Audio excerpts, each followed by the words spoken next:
to this playlist that I'm currently making called Answering Your Frequently Asked Questions. Hi guys, welcome back to my YouTube channel and to a new video, and I'm making a new playlist here which is Your Frequently Asked Questions and I'm answering them. So this is going to be the first video in the series, and I wanted to put out a couple of videos to you guys that are easy to find the answers to some of the questions that I get asked. One of my biggest and favourite platforms is Instagram, but I receive probably 50 to 100 questions a day, and I find it very hard to get back to you guys very quickly. And I know that you have burning questions and you want the burning answers to them, but sometimes it takes me a little while to get through them and your messages might get lost. So I wanted to have somewhere that you could come to and look at those frequent questions, maybe get the answer that you're looking at, and then if I haven't answered your question, obviously still feel free to message me because I will get back to you eventually. I wanted to start with one of the biggest questions that I get asked, and this is multiple times a day that I get this question, which is, how do you afford to travel? So this comes in the form of questions of, how do you afford to travel? How do you afford to do it? Do you work? What do you do? Like, how are you affording this? There's a couple of things that I wanted to basically share to you guys. That is what I do, and hopefully it might be able to help you, and I hope it just maybe just gives you the answer that you need. There's a couple of ways that we afford to travel. Number one is that we are working. So we work remotely, and I also am going to go into a video into what I personally do myself, how I've got to the point of working on social media and making money from social media, so that if you are also looking to be a content creator or a travel blogger or a travel content creator, I can give you information that I know. I'm no expert, I'm not calling myself an expert, but I am earning money, so hopefully I might know something that I can share with you guys, so anything that can help. But so I personally work in social media. Social media, I would say, is the umbrella of what I work under, and in my opinion it's anything that is to do with social media platforms. So TikTok, YouTube, Instagram.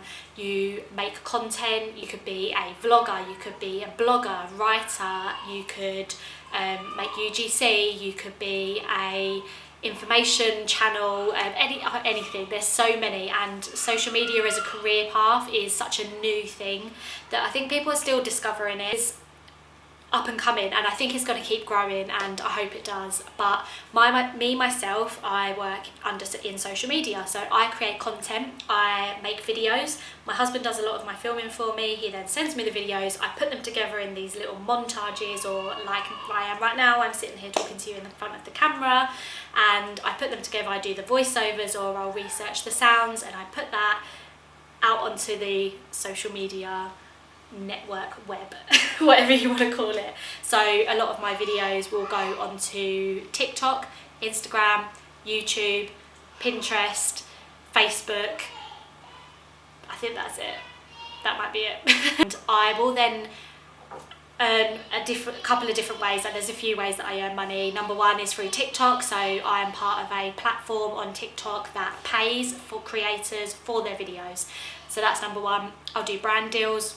So if a company wants me to promote their product or service, I am very picky in what I work with, and you won't see me work with a lot of brands because I'm a minimalist myself. I don't want to force you to buy things. I don't want to wrongly sell you things. So I don't do a lot of brand deals, but when I do, it's because I genuinely love the product. Another way is I have a blog, and that's not a massive money earner for me. A lot of people say like, oh, how do you make money through your blog? It doesn't earn that much money. I think they can, like maybe it's something I need to look into, but I sell advertising space. I'm part of an advertising platform, and they put adverts on my blog in like pop-ups or adverts that when you're scrolling down you might see an advert pop up. I'm getting paid for you looking at that advert. And I also use affiliate marketing, which is where you're part of a platform. If you share products, you'll then receive a percentage of income. I mostly do that through Amazon. That's one of the biggest ones. That's personally how I earn money, and that's how I am affording to travel full time. My husband is an artist, and that's a completely another ball game. So he has been an artist since before we met. We've been together for just over 9 years. So he's been an artist for well over 10 years. And he still physically makes pieces of art and ships them off to customers. So he'll make a piece of art, he'll do commissions, he'll put something out there, and then someone will buy it and he has to make it, or he's already made it, he has to go to the post office, well, FedEx at the moment, but whatever postal service, he has to go there, he has to physically ship that product to the person. And then he also has an events company that is based in the UK. They are running one event a year and he runs that remotely. He has staff that live in the UK that deal with everything there, and then he is remote. Number 2 is with budgeting. So in the UK, our lives were quite expensive. Like, we had a lot of bills, as most people do in the UK. You've got your mortgage, interest rates had gone up, gas and electric was through the roof. We had a 4-bedroom house, so our council tax was very high. We also had cars, we had insurances, we had food shopping, like everything that a normal person in the UK has. Plus, living in the UK is quite expensive. So since we've come away and started travelling full time, I would say that our outgoings are probably half of what they were in the UK. So we pay obviously for accommodation, sometimes car hire or transport, and then food and activities. So all of our money is on things that we're kind of enjoying, not just bills. So we also have like some miscellaneous things like travel insurance. We still own a house in the UK, so we have some bills that we still pay in the UK, but they're so minimal.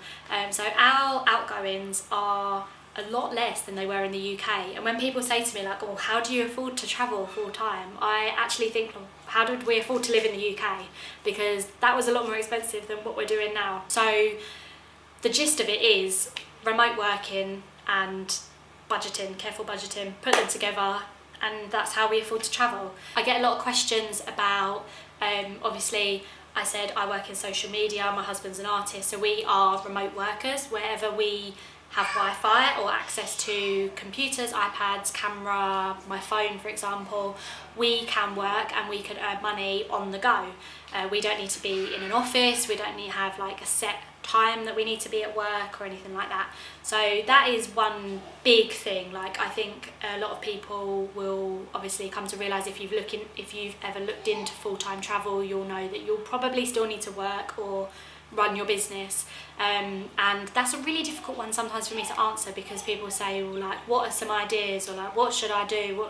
But everybody's different. Like, I'm not an expert on remote working, so it will depend on what your skill set is, what your career path was, what your career path is, maybe how long you have to the point of when you want to travel. That's something that you can take into consideration. Like, if you're thinking in 1, 2, 3 years time you want to travel, maybe now start looking into what courses you could do to get you to the point of being able to be a remote worker in the future, whether that's working freelance, whether that's working for yourself, having your own business, or if it's something like a quick Google search will show you like remote jobs. And if you look at like the criteria of maybe what that company's looking for in a remote worker, then think about what courses you might be able to do or what skill set you might already have. For example, like if you're a teacher in the UK, online tutoring is a big thing in the nomad industry. So a lot of people work online doing tutoring or teaching or courses and things like that. So it's just working out like what you personally can do, your skill set. Take that probably to Google is the best place to take that. Have a look on Google, like remote jobs or jobs you can do from anywhere, things like that, and see what maybe you already fit into or what you could study to become. That's probably my best piece of information that I'll give throughout this playlist. But I am going to do some more videos on home education, and then some tips and information that I've learned through these 3 months of backpacking so far.